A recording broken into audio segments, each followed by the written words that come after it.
నమస్కారం. దూరదర్శన్ యాదగిరి వార్తా ప్రసారానికి స్వాగతం. నేను శ్రీనివాస్ భోగిరెడ్డి. ముందుగా ముఖ్యాంశాలు. వాన నీటిని ఒడిసిపట్టేందుకు జలశక్తి అభియాన్ను ఉద్యమ స్థాయిలో చేపడతామన్న ప్రధాని. గ్రామాల్లోని బావులు, కుంటలను సంరక్షించుకోవాల్సిన బాధ్యత ప్రతి ఒక్కరిపై ఉందని పిలుపు. దేశీయంగా తయారైన వస్తువులను ఆదరించాలని మన్ కీ బాత్లో ప్రధాని పిలుపు. విటమిన్ డి కలిగిన వరి, గోధుమ వంగడాలను సృష్టించిన హైదరాబాద్ రైతు చింతల వెంకటరెడ్డిపై ప్రశంసలు.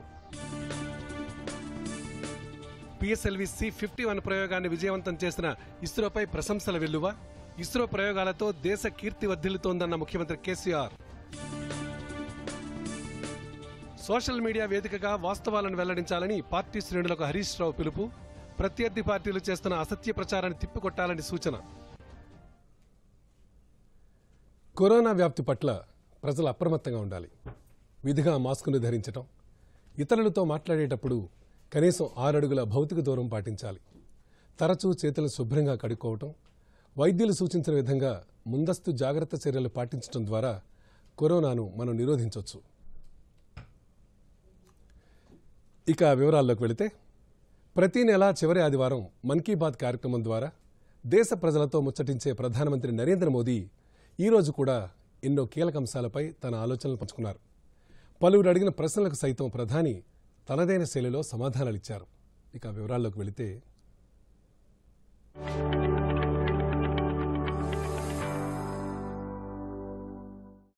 मेरे प्यारे देशवासियों, नमस्कार.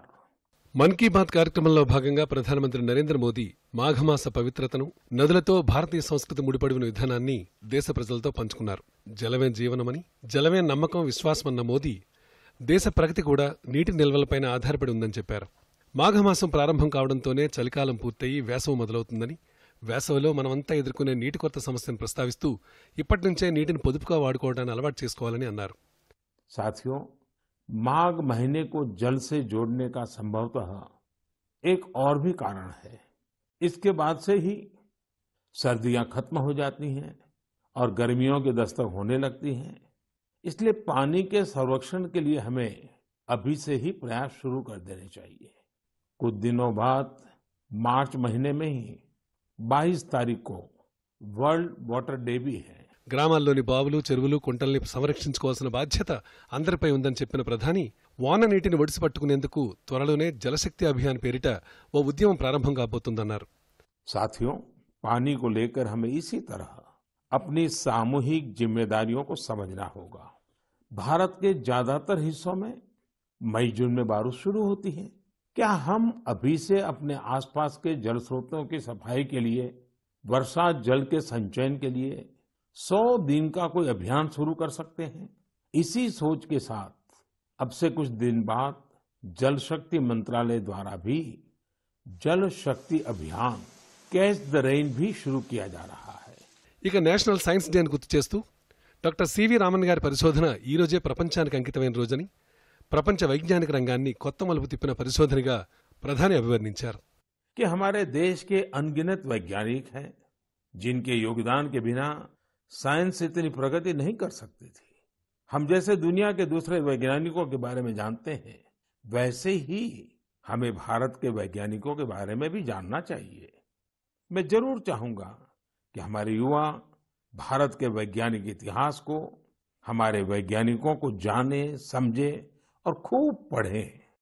ఆత్మనిర్భర్ భారత్ ఉద్యమంలో సైన్స్ పాత్ర ఎంతో కీలకమన్న ప్రధాని, సైన్స్ను కేవలం ల్యాబ్కే పరిమితం చేయకుండా జనాల్లోకి తీసుకెళ్లాలని పిలుపునిచ్చారు.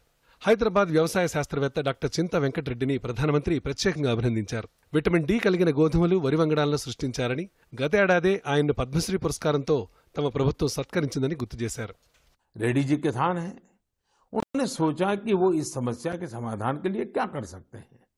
इसके बाद उन्होंने मेहनत की और गेहूं, चावल की ऐसी प्रजातियों को विकसित की जो खास तौर पर विटामिन डी से युक्त है. इसी महीने उन्हें world intellectual property organisation Geneva से पेटेंट भी मिली है.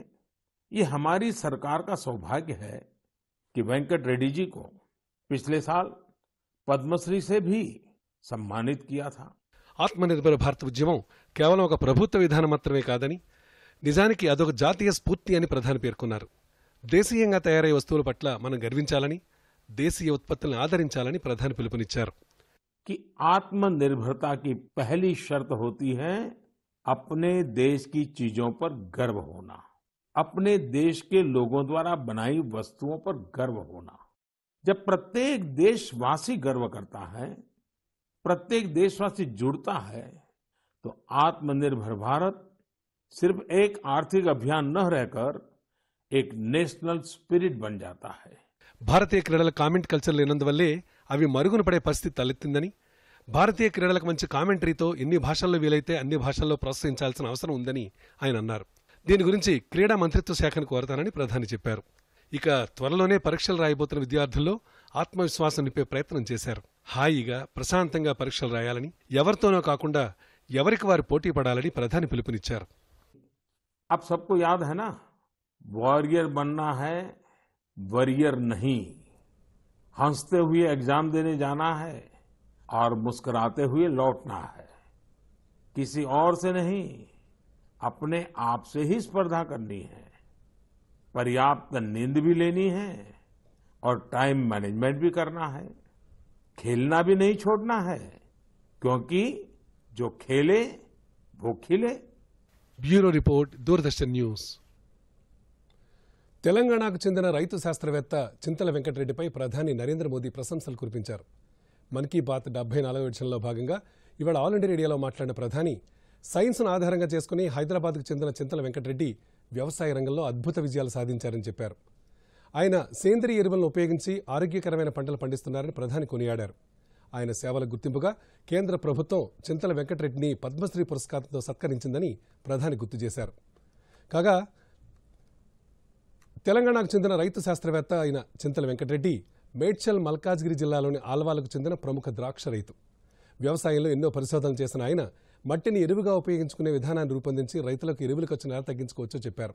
అంతేకాకుండా సేంద్రియ పద్ధతుల్లో సాగు చేసే బియ్యం, గోధుమల్లో డి విటమిన్ అధిక మొత్తంలో ఉండేలా వినూత్న ఫార్ములాను రూపొందించారు. తన ఫార్ములాపై ఇంటర్నేషనల్ పేటెంట్ కోసం గత ఏడాది అప్లై చేయగా తాజాగా నోటిఫికేషన్ వచ్చింది. పేటెంట్ కోఆపరేషన్ ట్రీటీ పీసీటీ ధృవీకరణ ఇచ్చింది. దాంతో అతని ఫార్ములాపై 130 దేశాల పేటెంట్ ఆఫీసుల్లో దరఖాస్తు చేసుకుని జాతీయ స్థాయి పేటెంట్ హక్కులు పొందే అవకాశం లభించింది. పుదుచ్చేరిలో త్వరలో జరగబోయే ఎన్నికల్లో ఎన్డీఏ కూటమి ప్రభుత్వాన్ని ఏర్పాటు చేస్తుందని కేంద్ర హోంమంత్రి ఆశాభావం వ్యక్తం చేశారు. పుదుచ్చేరి ఎన్నికల ప్రచారంలో భాగంగా కరైకల్లో నిర్వహించిన బహిరంగ సభలో మాట్లాడారు. పుదుచ్చేరిలో 75% యువతకు ఉద్యోగ ఉపాధి అవకాశాలే లేవన్న అమిత్ షా రాష్ట్రంలో ఎన్డీఏ ప్రభుత్వం అధికారంలోకి వస్తే నిరుద్యోగాన్ని 40% తగ్గిస్తామని హామీ ఇచ్చారు. దేశవ్యాప్తంగా కాంగ్రెస్ బలహీనపడుతోందని, కాంగ్రెస్ కార్యకర్తలంతా బీజేపీలో చేరుతున్నారని పేర్కొన్న అమిత్ షా కాంగ్రెస్లో పురోగతి లేదన్న విషయం ఆ పార్టీ నేతలకు అర్థమైపోయిందన్నారు. పుదుచ్చేరి అభివృద్ధి కోసం కేంద్ర ప్రభుత్వం 15,000 కోట్ల రూపాయలు విడుదల చేసిందని, కాంగ్రెస్ ప్రభుత్వం ఆ నిధులను ఏం చేసిందో నిలదీయాలని అమిత్ షా ప్రశ్నించారు. इन्होंने योजनाओं को नीचे नहीं दिया। नारायण स्वामी की सरकार इसके लिए जिम्मेदार है, मगर मैं आज आपको वादा करता हूं, एक बार आप भारतीय जनता पार्टी को मैंडेट दीजिए, एक छोटे से राज्य को हम भारत का गहना बनाकर दुनिया के सामने रखेंगे। कांग्रेस आरोप लगा रही है कि भारतीय जनता पार्टी ने उनकी सरकार को गिराया। भाई, आपने मुख्यमंत्री ऐसा व्यक्ति बनाया था जो अपने सर्वोच्च नेता के सामने ट्रांसलेशन करने में भी झूठ बोले। इस प्रकार के झूठे व्यक्ति को आपने నెల్లూరు జిల్లా శ్రీహరికోటలోని సతీష్ ధావన్ స్పేస్ సెంటర్ షార్ నుంచి భారత అంతరిక్ష పరిశోధన సంస్థ ఇస్రో చేపట్టిన పిఎస్ఎల్వి C-51 రాకెట్ ప్రయోగం విజయవంతంపై పలువురు ప్రముఖులు సంతోషం వ్యక్తం చేశారు. రాకెట్ ప్రయోగం విజయవంతం అయ్యేందుకు కృషి చేసిన శాస్త్రవేత్తలను ఉపరాష్ట్రపతి వెంకయ్యనాయుడు, ఏపీ గవర్నర్ బిశ్వభూషణ్ హరిచందన్, తెలుగు రాష్ట్రాల ముఖ్యమంత్రులు అభినందించారు. పిఎస్ఎల్వి C-51 ప్రయోగం విజయవంతం కావడం ఎంతో సంతోషాన్నిచ్చిందని వెంకయ్యనాయుడు అన్నారు. భవిష్యత్తులో ఇస్రో మరిన్ని విజయాలు సాధించాలని ఆయన ఆకాంక్షించారు. పిఎస్ఎల్వి C-51 ప్రయోగ విజయవంతంపై తెలంగాణ ముఖ్యమంత్రి కేసీఆర్ హర్షం వ్యక్తం చేశారు. ఇస్రోకు శుభాకాంక్షలు తెలిపారు. ప్రయోగంలో కీలకంగా వ్యవహరించిన శాస్త్రవేత్తలు, సాంకేతిక సిబ్బందిని ఆయన అభినందించారు. అగ్రశ్రేణి అంతరిక్ష పరిశోధనా సంస్థగా ఇస్రో మరోసారి నిలిచిందని కొనియాడారు. పలు ద్వారా దేశ ఖ్యాతి వర్ధిల్లుతోందని అన్నారు. ఇస్రో ప్రయోగం విజయవంతంపై ఆంధ్రప్రదేశ్ ముఖ్యమంత్రి వైఎస్ జగన్మోహన్ రెడ్డి హర్షం వ్యక్తం చేశారు. దీనిలో కీలక పాత్ర పోషించిన ఇస్రో శాస్త్రవేత్తలను ఆయన అభినందించారు. భవిష్యత్తులో ఇస్రో మరిన్ని విజయాలు సాధించాలని సీఎం జగన్ ఆకాంక్షించారు.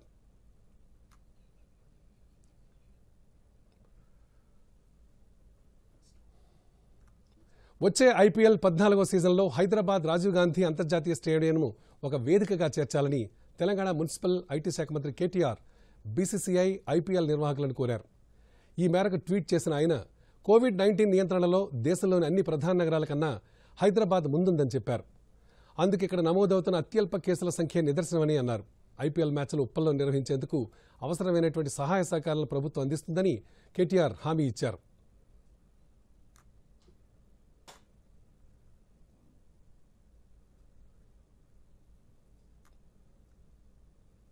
సోషల్ మీడియాలో వాస్తవాలను ప్రచారం చేయాలని, బీజేపీ నేతల అసత్య ప్రచారాలను తిప్పికొట్టాలని పార్టీ శ్రేణులకు మంత్రి హరీష్ రావు పిలుపునిచ్చారు. చేవెళ్లలో జరిగిన టీఆర్ఎస్ పట్టభద్రుల ఎమ్మెల్సీ ఎన్నికల సన్నాహక సమావేశంలో మంత్రి సబితా ఇంద్రారెడ్డి, ఎంపీ రంజిరెడ్డితో కలిసి హరీష్ రావు ప్రచారం చేశారు. ఈ సందర్భంగా ఆయన మాట్లాడుతూ బీజేపీ ప్రభుత్వంలో నిరుద్యోగులను ఒరిగిందేమీ లేదని విమర్శించారు. తెలంగాణ ప్రభుత్వం లక్షల ఉద్యోగాలు కల్పిస్తుంటే బీజేపీ ప్రభుత్వం లక్షల ఉద్యోగాలు తొలగిస్తోందని ఆరోపించారు. ప్రభుత్వ రంగ సంస్థలను ప్రైవేటు పరం చేస్తూ కేంద్రం కార్పొరేట్లకు దోచిపెడుతోందని మండిపడ్డారు. డీజిల్, పెట్రోల్, నిత్యావసర ధరలు పెంచి సామాన్యుడు నడ్డి విరుస్తోందని హరీష్ రావు ఆగ్రహం వ్యక్తం చేశారు. కేంద్రం ఎన్ని ఉద్యోగాలు ఇచ్చిందో బీజేపీ చెప్పాలని మంత్రి డిమాండ్ చేశారు. రైతులు పండించిన శనగలకు మద్దతు ధర కల్పించడం సహా కొనుగోలు కేంద్రాలు ఏర్పాటు చేయాలని టీపీసీసీ కార్యనిర్వాహక అధ్యక్షుడు మల్కాజ్గిరి ఎంపీ రేవంత్ రెడ్డి రాష్ట్ర ప్రభుత్వాన్ని కోరారు. ప్రభుత్వ ఉదాసీనత కారణంగానే రాష్ట్రంలో శనగ రైతులు తీవ్రంగా నష్టపోతున్నారని ఆరోపించారు. ఈ మేరకు సీఎం కేసీఆర్కు రేవంత్ రెడ్డి బహిరంగ లేఖ రాశారు. వ్యాపారులు, దళారులపై ప్రభుత్వ నియంత్రణ లేకపోవడం వల్లే ఈ పరిస్థితి నెలకొందని ఆందోళన వ్యక్తం చేశారు. ప్రభుత్వం కొనుగోలు కేంద్రాలు ఏర్పాటు చేయకపోవడంతో మార్కెట్లు పూర్తిగా దళారుల చేతిలోకి వెళ్లిపోయిందన్నారు. శనగకు ప్రస్తుతం ఇస్తున్న 5,100 రూపాయల మద్దతు ధరతో రైతులకు గిట్టుబాటు కావడం లేదని పేర్కొన్నారు. ప్రభుత్వ జోక్యం లేకపోవడం వల్ల మద్దతు ధర రాకపోగా క్వింటాలకు 700 నుంచి 1,000 రూపాయల వరకు తక్కువ చేస్తూ అమ్ముకోవాల్సిన పరిస్థితి నెలకొన్నాయని రేవంత్ ఆవేదన వ్యక్తం చేశారు.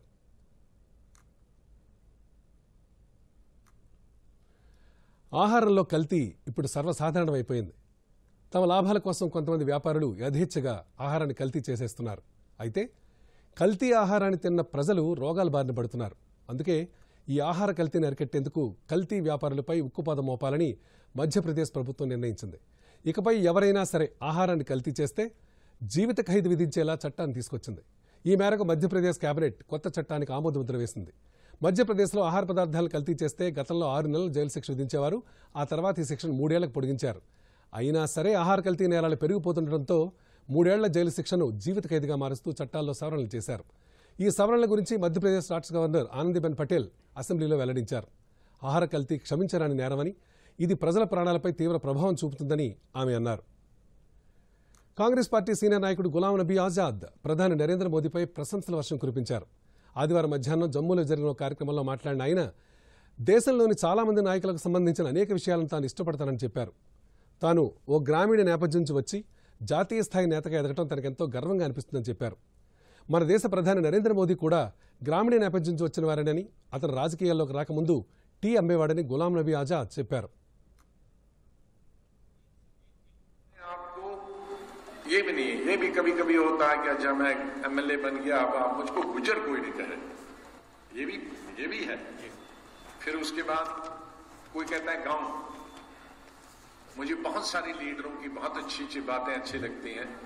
अब जैसे मैं खुद गांव का तो मुझे बड़ा फक्र होता है कि बड़े लीडर हैं। हमारे प्राइम मिनिस्टर भी वो कहते हैं मैं गांव से मैं था, कुछ भी नहीं था, बर्तन मांजता था, चाय में। सियासी तौर हम उससे उनके खिलाफ हैं, लेकिन कम से कम जो अपनी जो असलियत है उसको नहीं छुपा। और क्यों वही आपने अपनी असलियत छुपाई तो आप एक मसनवी दुनिया में रहते हैं, एक आरजी दुनिया में रहते हैं। आदमी को फख्र होना चाहिए। मैं दुनिया भर घूमा हूं, 1.25 साल। Team India star opener Rohit Sharma test కెరీర్లో అత్యుత్తమ ర్యాంక్ సాధించాడు. ఆదివారం ఐసీసీ ప్రకటించిన తాజా ర్యాంకింగ్స్లో అతడు 6 స్థానాలు మెరుగుపరుచుకుని 8వ ర్యాంక్ సాధించాడు.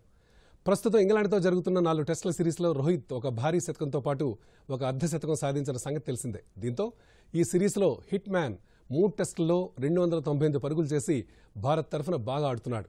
ఈ నేపథ్యంలోనే తాజా టెస్ట్ ర్యాంకింగ్స్లో కెరీర్లోనే అత్యుత్తమ ర్యాంక్ నమోదు చేశాడు.